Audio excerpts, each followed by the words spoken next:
আহা! চিংড়ি মাছ। চিংড়ি মাছে মালাইকারির অর্ডার আছে। তো ভাবলাম তোমাদের সাথে রেসিপিটা শেয়ার করে নিই। তো দেখতেই পাচ্ছ চিংড়ি মাছ সাজিয়ে নিয়ে বসেছি। নাম শুনেই কেমন জিভে জল চলে আসে, তাই না? তো জানো তো এই রান্নাটা আমার ঠাকুমা অসাধারণ বানাতেন। মানে আমার ঠাকুমার হাতে স্পেশাল চিংড়ি মাছের মালাইকারি, পুরো চুমু। তো কাস্টমার গলদা চিংড়ি ছেড়ে বাগদা চিংড়ির মালাইকারি অর্ডার দিলেন কেন? কারণ বাগদা চিংড়িতে শাঁসটা বেশি আর গলদা চিংড়িতে মুড়োটা বড়। তো তাই জন্যেই কাস্টমার গলদা চিংড়ি ছেড়ে বাগদা চিংড়ির অর্ডার দিলেন। তো কড়াইতে সাদা তেল দিয়ে তার মধ্যে ঘি দিলাম। ডাইরেক্ট ঘি কেন দিইনি, কারণ ঘিটা জ্বলে যেত। আর তার মধ্যে গরম মশলা তেজপাতা ফোড়ন দিয়েছি, কি মিষ্টি গন্ধ! একদম পুরো ঘরটা ম ম করছে।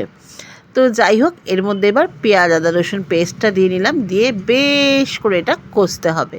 আর এদিকে দেখো মালাইকারি, অর্থাৎ মালাই তো লাগবে, মালাই মানে হচ্ছে নারকেলের দুধ। আর এদিকে দেখো সর্ষেটা আর কাঁচা লঙ্কাটা কিন্তু আমি পেস্ট করে নিয়েছিলাম, সেটাও দিয়ে দিলাম। মানে ওই পেঁয়াজ আদা রসুন পেস্টের সাথে সর্ষের পেস্টটা মিশিয়ে দিলাম। আর এদিকে বাটিতে একটু সাদা আমুল দুধ, এটা জেনারেলি কেউ দেয় না, কিন্তু আমি দিয়েছি কারণ স্বাদ বাড়ানোর জন্য। আর দেখো এই আমুল দুধ কিন্তু ঠান্ডা জলে গুলতে হয়, নইলে কিন্তু ডেলা ডেলা পাকিয়ে যায়। ঠান্ডা জলে না গুললে ভালো করে গোলা হয় না। আর দেখো যে চিংড়ি মাছটা কিন্তু পেঁয়াজ আদা রসুন এসব দিয়ে কিন্তু ভালো করে কষানো হয়ে গেছে। এবার আসল উপকরণ, অর্থাৎ মালাইকারির মালাই মানে নারকেলের দুধ, সেটা কিন্তু দিয়ে দিতে হলো। এবার দিতে হবে আমুল দুধটা। আমি আসলে চিংড়ি মাছের মালাইকারি এভাবেই করি, মানে অনেক কিছু ইনগ্রিডিয়েন্টস দিই স্বাদ বাড়ানোর জন্য। তো দেখো নুন মিষ্টি তো আছেই, সেটা আলাদা করে আর বলার কিছুই নেই।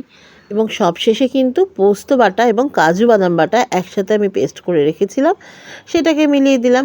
আর চিংড়ি মাছের মালাইকারি কিন্তু একটু মিষ্টি মিষ্টি হয়, ঠিক আছে, তবেই ভাল লাগে।